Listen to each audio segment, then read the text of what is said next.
So I have a question for you. What happens when leadership, whether in a church, a company, an organization, or even a home, chooses truth over comfort? And even when the truth is inconvenient, delayed, or deeply uncomfortable, what happens? Let's talk about it.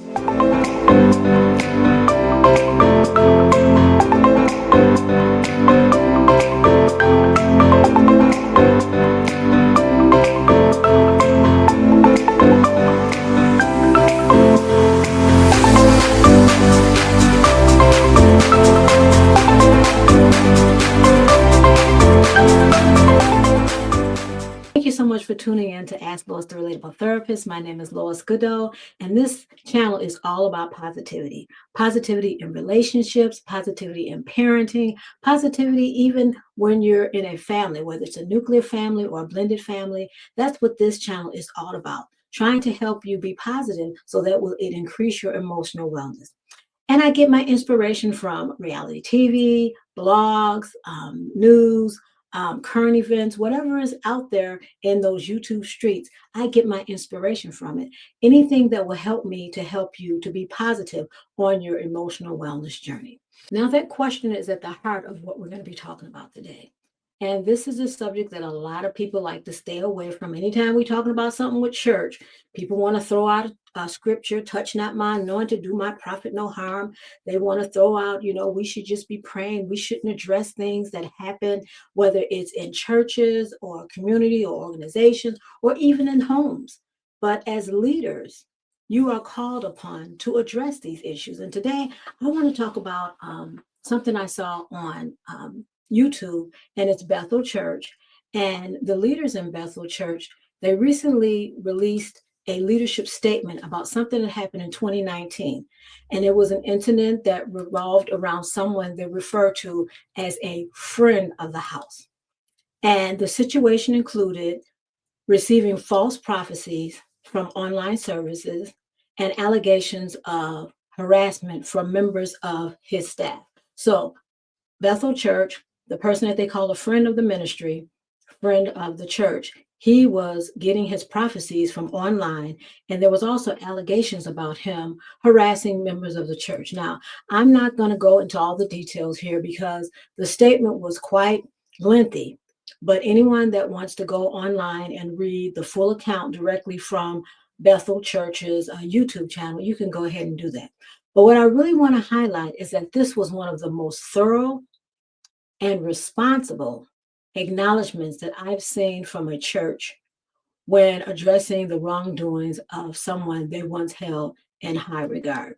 And this to me is like a model that a lot of churches or communities or organizations or even households, because things happen in household and people kind of sweep them under the rug, they can look at this as a model because I really did like the way that they handled this. And while they also recognized that their members were suffering from it. So they didn't just put out a statement like a lot of people say, oh, we just gonna pray about it, we ain't gonna talk about it. But they also realized that the members were suffering from this incident. And even though the incident, it occurred in 2019, over 7 years ago, initially this friend of the house, whose name again, I'm intentionally leaving out because you can go on the website and see it, he denied any wrongdoing. However, they continued to investigate him, and they revealed not only that the allegations were true, but that the behavior had been happening for quite some time.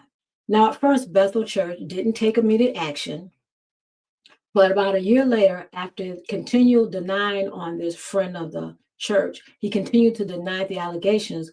They removed him from their platforms. They pulled his books from their stores. They removed his messages from their network, and they even informed others in their circle who knew him. They told him about the situation. But still, the matter remained unresolved. Remember, I said it happened in 2019. That's 7 years ago. And so eventually it led them to publicly acknowledge it on their YouTube channel. Now, it clearly took them some time to get here. And one could assume that maybe it took so long because factors like finances or membership may have delayed, may have played a role, I can't say for sure, in what happened. And what matters to me is that they ultimately chose transparency. So I'm going to take a pause here and go ahead and ask you to subscribe, like, and share this video. I also want to go ahead and say that the copyright disclaimer is at the bottom of the page. And so this is for the purpose of teaching and also getting education.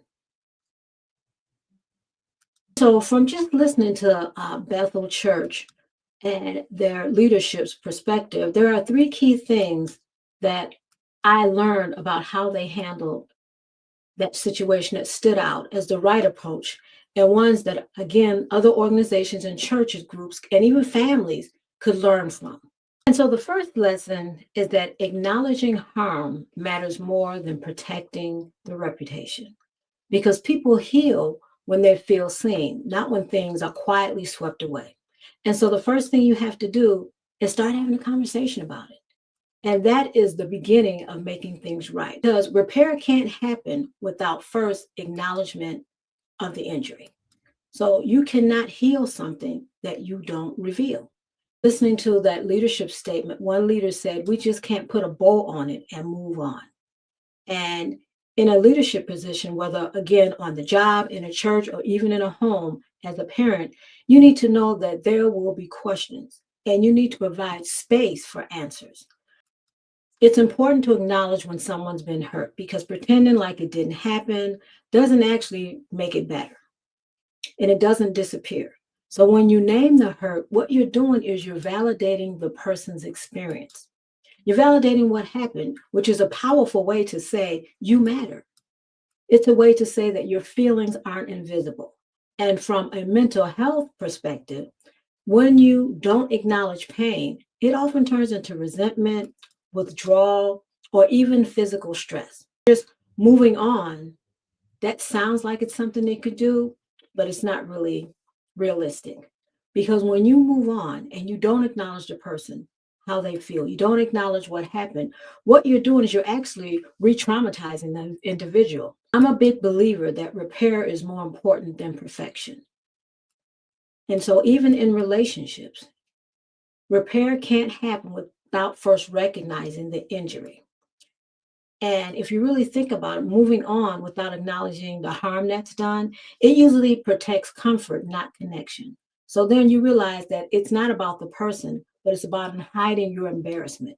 And at one point in that video, the leadership said that they were deeply hurt. And this is where you need to take a hard look and you need to start realizing and ask yourself, have I made this all about me and my feelings? A lot of times when people don't want to acknowledge what has happened to the person, they don't want to acknowledge that they're hurt. It's really all about them. They'll say, "I'm trying to protect the other person," but really it's about them and their feelings. Now, the second thing is that accountability, even when it's delayed, because remember, they didn't do it right away. They waited a whole year before they even did anything. But even when it's delayed, it is still better than silence. And it sends a message that leadership is willing to grow instead of defend. And so this second one is all about taking accountability. And in the video, once again, you have to watch. I know I keep referring to it and you haven't seen it yet, but I'm just telling little snippets that I learned, that the people held the leadership accountable because they had an alumni page, and the alumnus kept asking questions about what happened, and they were just really pressing into them that we need to address them. And at first, leadership said that they were frustrated, but then they realized that it was necessary to address this because it happened in 2019, and here we are in 2026, and that was 7 years later. And individuals were still affected by the hurt and the mistrust of the leadership. And leadership said they realized that they were frustrated with their parishioners. They were calling, but their parishioners were calling them to live up to what they had been taught.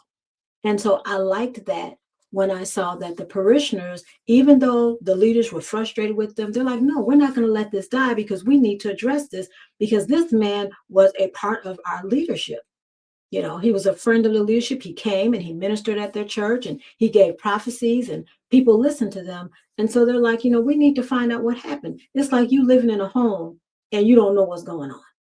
And so because they kept pressuring them, leadership was at first frustrated because you may get frustrated when someone wants to keep want you to hold you accountable. You may get frustrated, but in the end, you realize that we really do have to address it.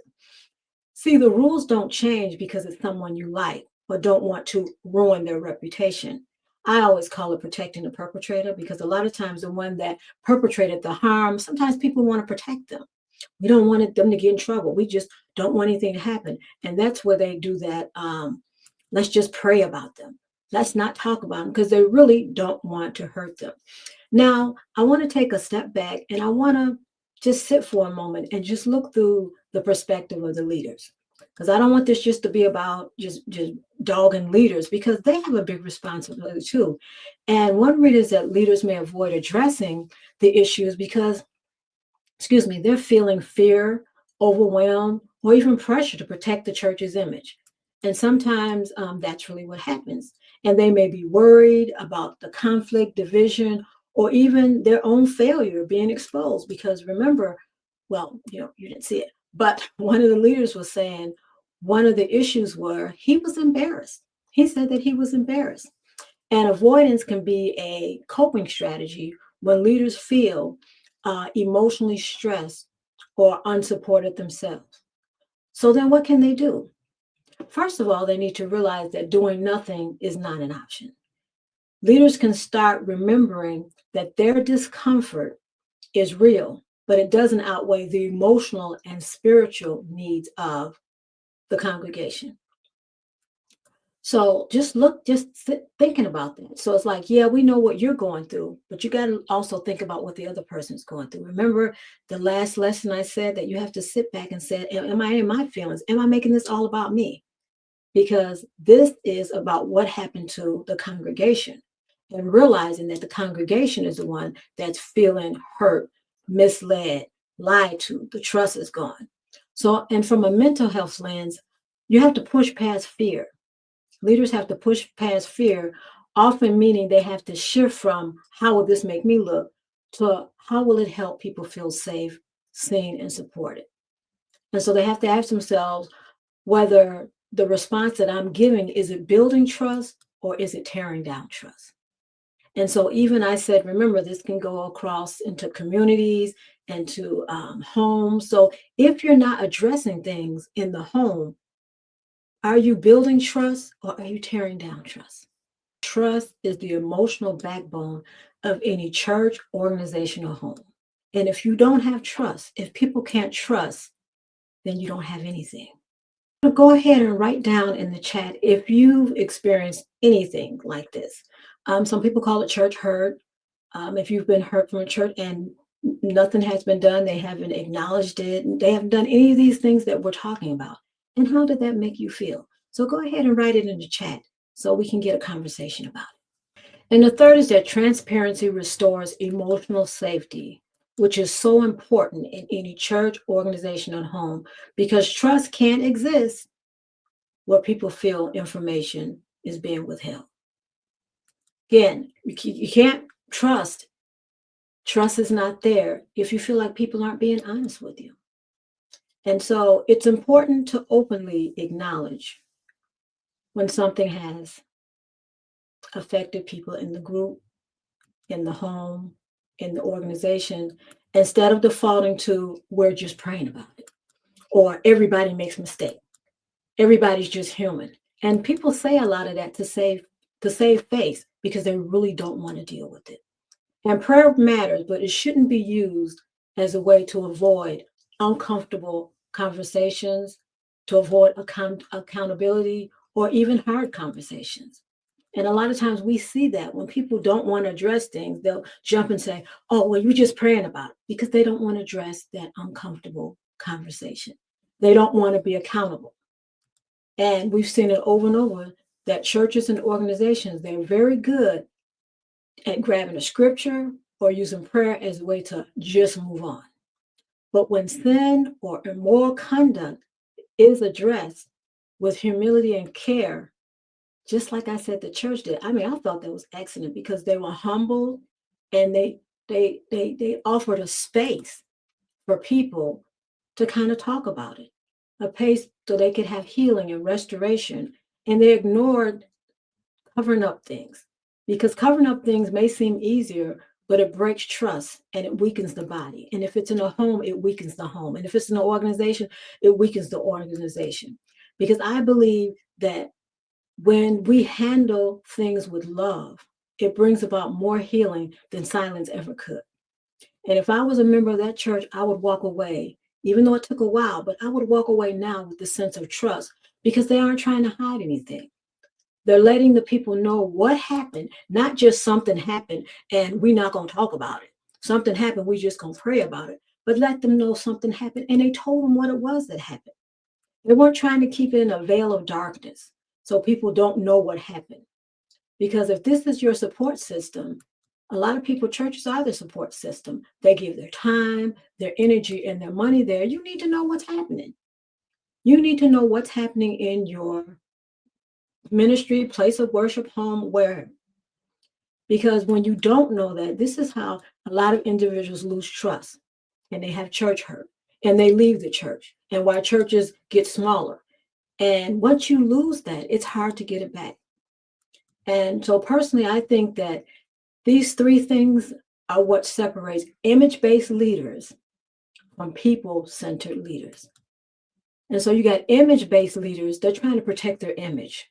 But when you have people-centered leadership, they show up, not just spiritually, but psychologically too. And so again, I saw this Bethel Church and I said, you know what? This is a model for people to see, because I don't know about you, but I've seen churches that have had some type of scandal and it was never addressed. And they swept it under the carpet and said, we're just going to pray about it as if it's going to go away. And it never did. And it just tore down ministries. And we want people-centered, not image-centered. Go ahead, like, subscribe, and share this video. Share it with people because, like I said, this is an area, a topic that a lot of people don't like to talk about, especially in the African-American churches. They don't like to talk about what happens in church, but we've gotten beyond that. We've gotten beyond that, and we know that we need to have conversations about what's going on because we don't want people just to be spiritually healthy, but we want them to be mentally healthy also. So remember to make mental health a priority and not an option.